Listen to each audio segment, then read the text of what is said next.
This is a day I've been looking forward to for 2.5 years.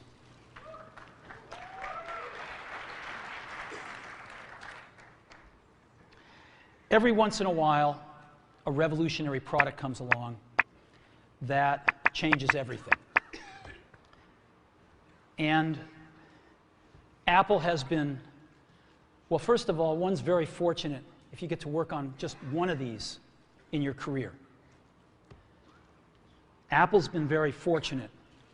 It's been able to introduce a few of these into the world. In 1984, we introduced the Macintosh. It didn't just change Apple, it changed the whole computer industry.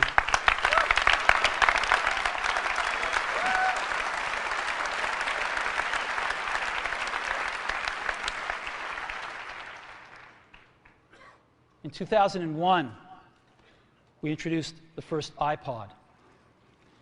And it didn't just change the way we all listen to music. It changed the entire music industry. Well, today, we're introducing 3 revolutionary products of this class. The first one is a widescreen iPod with touch controls.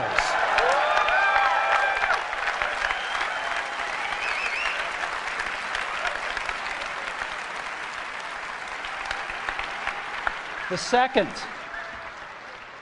is a revolutionary mobile phone.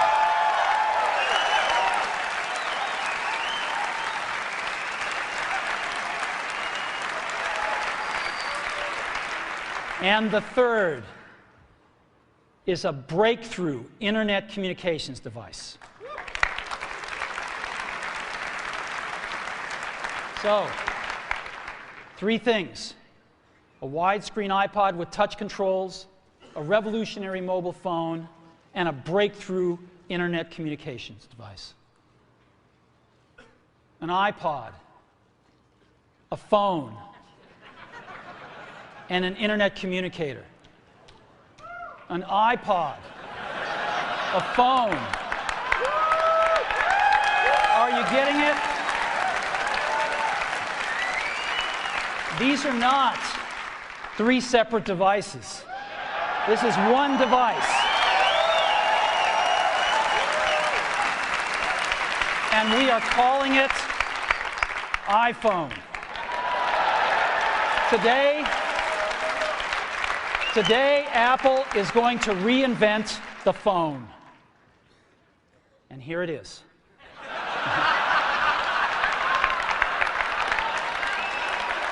No. Actually, here it is, but we're going to leave it there for now. So,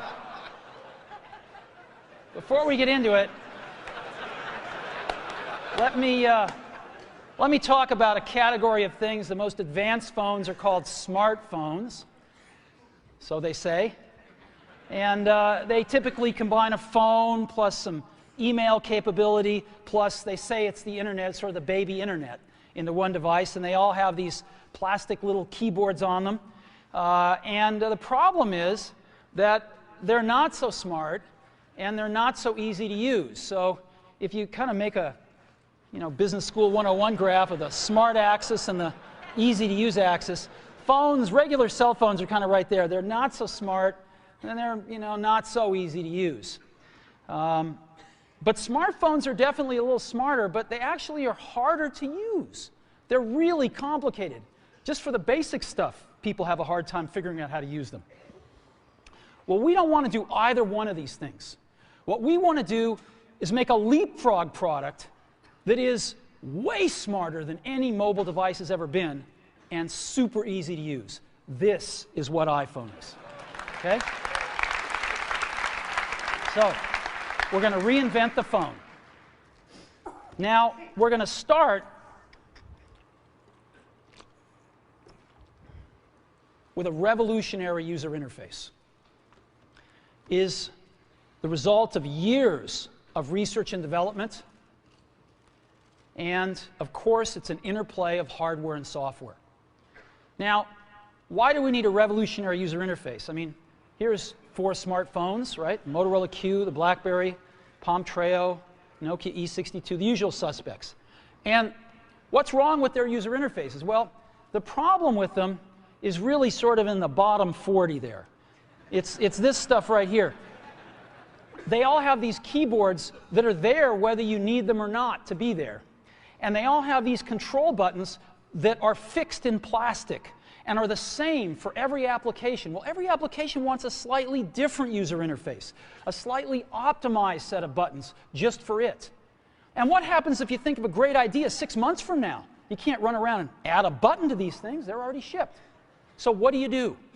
It doesn't work because the buttons and the controls can't change. They can't change for each application, and they can't change down the road if you think of another great idea you want to add to this product.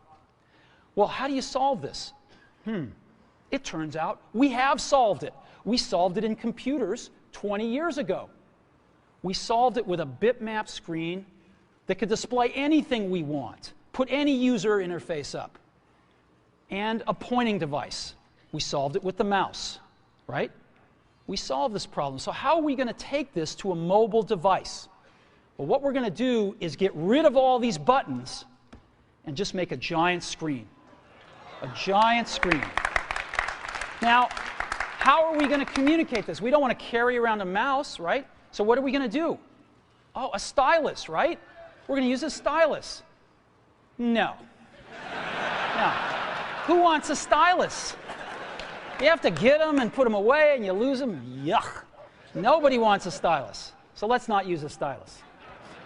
We're going to use the best pointing device in the world. We're going to use a pointing device that we're all born with. We're born with 10 of them. We're going to use our fingers. We're going to touch this with our fingers. And we have invented a new technology called multi-touch, which is phenomenal. It works like magic. You don't need a stylus. It's far more accurate than any touch display that's ever been shipped. It ignores unintended touches. It's super smart. You can do multi-finger gestures on it. And boy, have we patented it.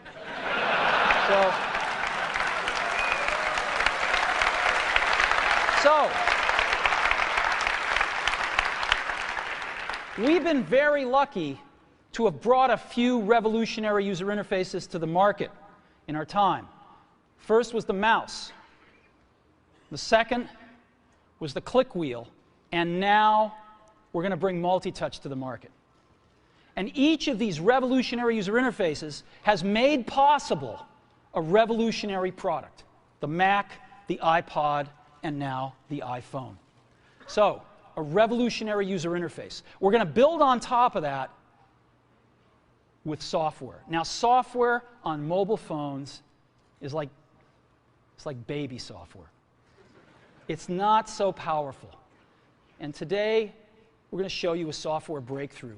Software that's at least 5 years ahead of what's on any other phone. Now, how do we do this? Well, we start with a strong foundation. iPhone runs OS X. Now,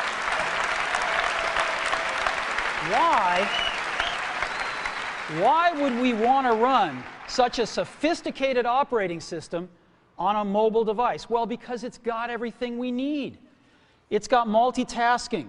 It's got the best networking. It already knows how to power manage. We've been doing this on mobile computers for years. It's got awesome security. And to write apps, it's got everything from Cocoa and the graphics, and it's got core animation built in, and it's got the audio and video that OS X is famous for. It's got all the stuff we want, and it's built right in to iPhone. And that has let us create desktop-class applications and networking, right? Not the crippled stuff that you find on most phones. This is real desktop-class applications.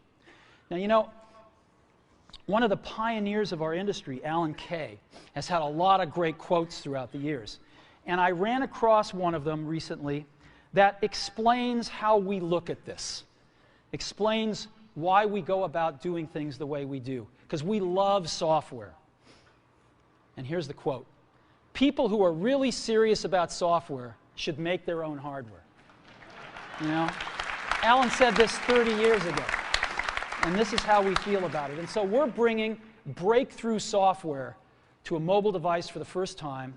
It's 5 years ahead of anything on any other phone.